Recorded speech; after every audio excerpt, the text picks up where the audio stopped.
Hi, it's Esther. Whether this is your first episode or you've been listening for a while, could you do me a quick favor and hit the follow button on Spotify or the subscribe button on YouTube if you're listening there? It really helps to boost visibility so Life Weekly can reach new listeners, and it also makes sure that you never miss an episode. Now that you've done that, you can enjoy today's episode. Bye. That's how I carried myself to go and install DaVinci Resolve. And I was just like, what the hell is going on here? Life Weekly with I feel Esther like such a Amos, big babe right now. I am on Spotify. It's not was funny and sad state at the of same time. flow. That I haven't been in years. The last time I experienced that kind of flow was in Nothing else 2023. mattered to me at that point. Let's get into this episode. This week was hard for so many reasons, not only because I had work and exams, but because I had to show up for many things, regardless of how I was feeling. I got exposed to the fact that I actually have bad character. Not entirely bad character, but like there's just something that happened, and I was like, oh my days, I actually did really bad in this situation. I wasn't nice at all because I let my actions be determined by how I was feeling, entirely based on how I was feeling. I also felt like I was over engaged. Like I said yes to too many things. And the too many things is all these online courses that I signed up for. Funny how all of them are not starting at the same time. I thought that some of them will start like later on in the year, but now I'm just getting mails that we'll be starting our first class February 18. We'll be starting our first class soon. So confirm your course. And I'm like, please, why is all this happening now? And I feel like I bit more than I can chew, especially this week. But I already said that this year is for biting more than I can chew. So even when my body is fighting me, because it's the way my body just used to do me sometimes when I have work to do, I'll still have to do it. Because I feel like I owe it to myself to keep these promises I've made to myself. And if I don't do these hard things now, when will I do it? And what will I be doing in my life if I'm not doing them? So yeah. I also had a conversation this week. My friend sent me a VN talking about how Olivia Dean had songs before this album that blew her up. She was just talking about how she went to check her old songs. I also went to check her old songs when I heard Man I Need. And it was really catchy and nice. I was like, it was giving Dua Lipa vibes. Dua Lipa that time in 2016 or so. I used to listen to her songs a lot. So when I found Olivia Dean, I was like, this is so good. I like her vibe. I like the style. And she was just talking about how in her acceptance speech, Olivia Dean had been singing for the past 10 years. And it was crazy. And she was just like, how is the world just knowing about this now? Like, she has always been singing, but the world just did not catch up immediately. And it made me think, like, why do we always expect the world to catch up from the start? Why do we always expect that when we start something, everybody should get it at once? And we always beat ourselves up when we don't get it immediately. Like when I recently started learning video editing with an actual software.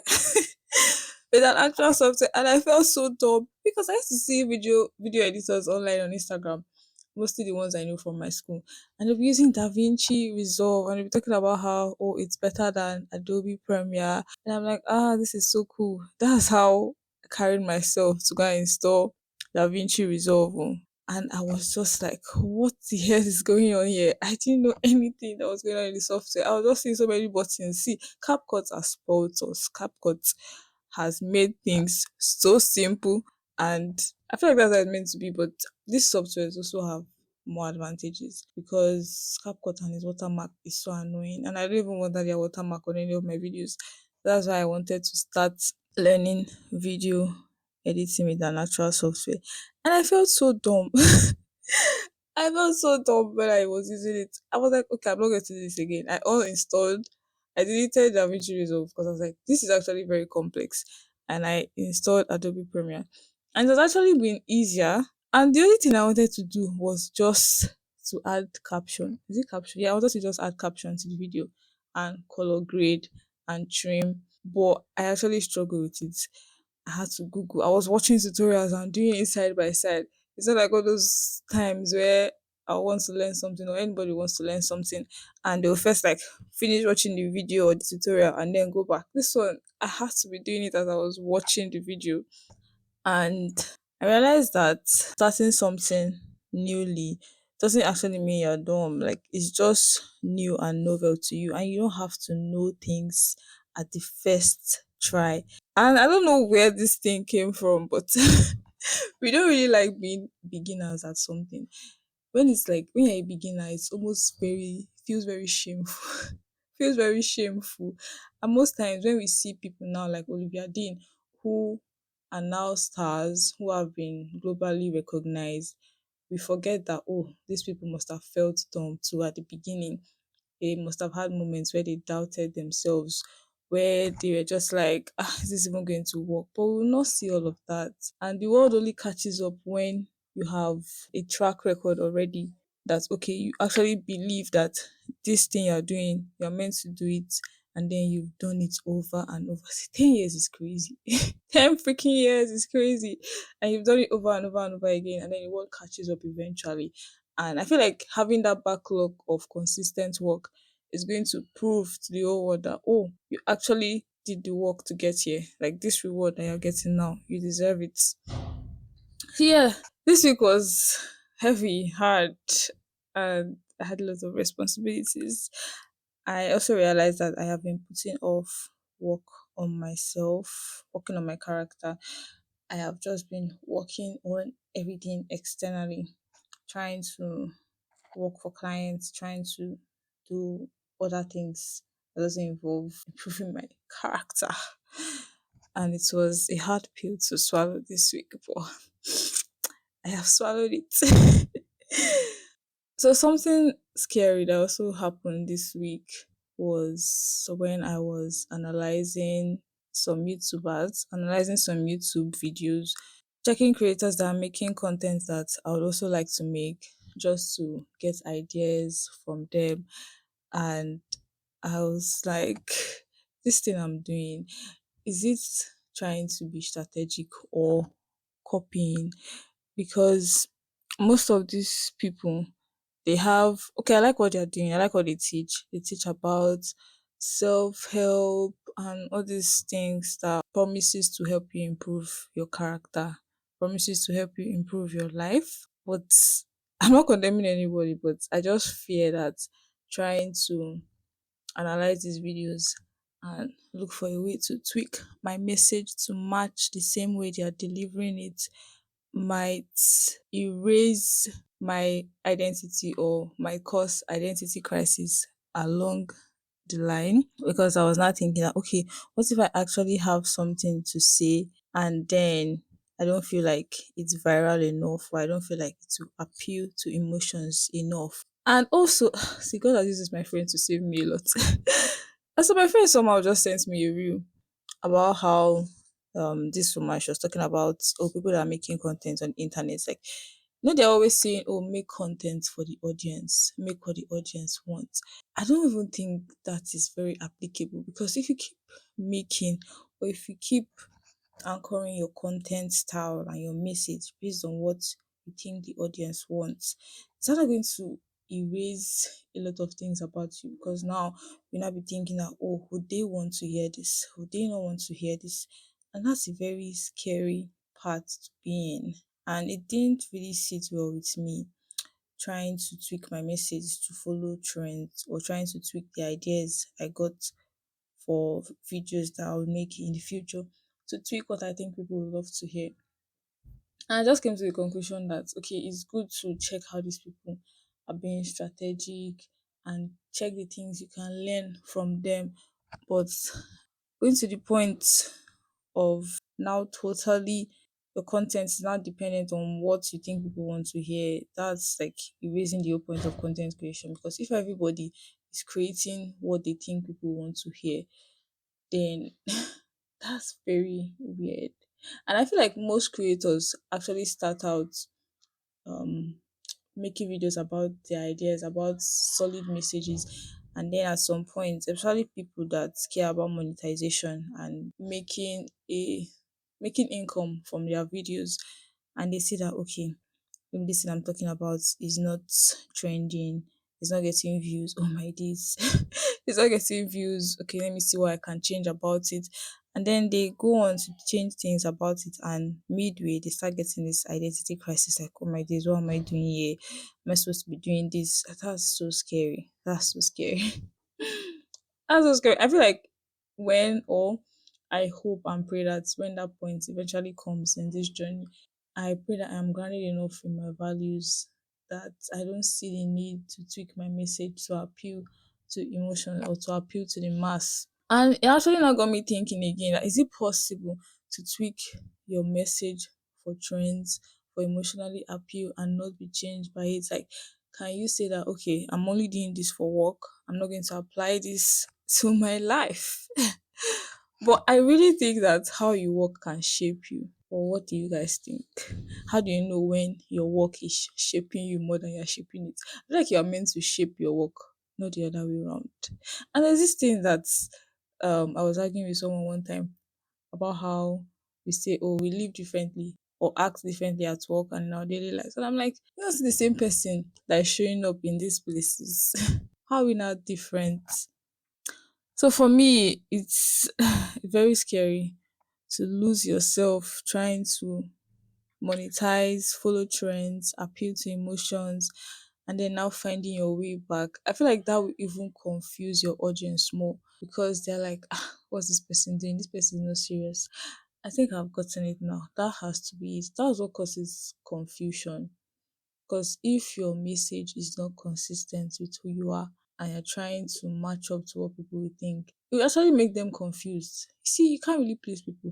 And that's exactly what the video that my friend, the woman in the video, what she was talking about. She was like, if you let people, if you let what people think decide most of the things that you do, if you let people make you, they also have the power to marry you. So whatever you're doing, make sure that you're doing it because internally driven by something to do it. So that was it about the identity crisis of a teen. It's better to stay grounded than to make content based on what people think. And that's the funny thing. Most of these online courses on content creation, they are always pushing for, oh, make content that your audience will like, or make content based on what your audience is searching. I know that there's a lesson or there are things we can pick from that, but when it becomes too much, we can actually lose ourselves. Content creators can actually lose themselves trying to just get by. I also started my final exams this week, and I finally found something that could keep me awake that is stronger than caffeine. So I had this course on Wednesday by 8 a.m. and on Tuesday I had a course. That was my first paper. That was by 11:30. After writing the course, I came back and I slept for a while. Then I woke up to read. But before I read, I was still like scrolling on social media and doing a lot of other things. But then I eventually stayed up all night to read. The fear of failure kept me awake. This one was productive fear. There's a way you can be afraid of something and then it will paralyze you. You won't be able to do anything. But there's a fear that will motivate you and push you to prepare. This was that kind of fear. Because this is one of the courses where I didn't really do well. I didn't do well. Never say really. I did not do any tests at all. At all, at all. And so I was like, oh, I have to read for this exam. If not, I am done for. There's no explanation I want to give because I was not prepared at all. And you not believe after all my preparation. But thankfully, thank God I was prepared. I was prepared to answer all the questions from the topics that we treated this semester. But then we usually have compulsory sections. And in the compulsory section, our lecturer, our lovely lecturer, asked a question from 400 level first semester. When I saw it, I just laughed. I was like, what's this? Like, please, I'm not even going to add this to the mental load I have right now. And I just skipped it, went to do the rest, then I came back. I was just laughing. The funniest part is that it's one of those questions where you have to derive an equation. And the equation you derive is what you use to work on the next question. So there are like two questions relating to one topic. And that's how I didn't get the two. But I know that Now I know that's what I wrote to be okay, Sha. So this week has pushed me in ways that I never thought I could. Like, I literally was crashing out on, was it Thursday night? Because I had work to do and I was like, oh, I did not really have background knowledge on how to do it, but I was like, okay, I'm going to learn this thing. And in the learning process, Jesus, oh, my head was spinning me, to be honest, because like, I have to learn this thing and I'll do it. I have exams. What am I going to do? Like, I was just in between. But thank God I just calmed down. I really just had to calm down and focus on my books and just slow down my pace and everything, because I was really at an emotional high and low and everything. This week was a lot. This week was a lot. And I feel like because of how I was feeling emotional and everything, I did some things that I normally would not do. But but I also know that actions have consequences, and whatever the consequence of this action or the actions that I have taken is, I'll understand. I really will understand. But anyway, this week was also Valentine's week, and girls have been screaming in the halls because of Valentine's gifts. And I hope the singles were not pressured. By the way, happy Valentine's Day in arrears to those who celebrated in any shape or form. And to those who got gifts, I'm happy for you. And yeah, for those that are in relationship that did not receive anything, even if both of you say you don't have money, yes, but there are other things you can do. Like, you can make a very nice playlist for them. You can write a thoughtful note. There's this cute PDF that my friend did. You can do that PDF, put your pictures, write sweet notes to appreciate them. You can put in other efforts. Effort is it free? Yeah, there are other things you can just do to show appreciation and all of that. But for those that are in relationship that did not even receive or give anything, both monetary and non-monetary, I don't know what to say to you people. I honestly don't know what to say, because it is fair, both of you will know what you guys are doing, sha. Me, I did to meddle the relationship people things again. But yeah, watching others receive gifts was, I really liked seeing other people receive gifts. I like the show of love on February 14th. And even though I had an argument with my friend earlier today about how he was just like, Valentine is not a real, be whatever, it's not a real show of love. And I was just looking at him like, see, please just go away from me. But yeah, I like the show of love. Whether it's sincere or insincere, I still like the show of love. So yeah, that's it. This week taught me a lot. Taught me that the world will not always catch up immediately. Like, to be honest, when my friend sent me that voice note, I was a bit discouraged. Like, I was actually in that place where I'm like, this thing I'm even doing safe. Like, I've been trying to push it, and because of I'm in school, I can't really push it as much, because I can't really make video content yet right now. I also cannot push it as much, so I was feeling discouraged. But I am thankful that she just sent the VN at the right time and she encouraged me. So yeah, thank you for listening. Don't forget to keep going. The world will not always catch up immediately. And also, you feel dumb when you're doing something for the first time. You question your identity, you question a lot of things, but just keep going. Like, that's what life is all about.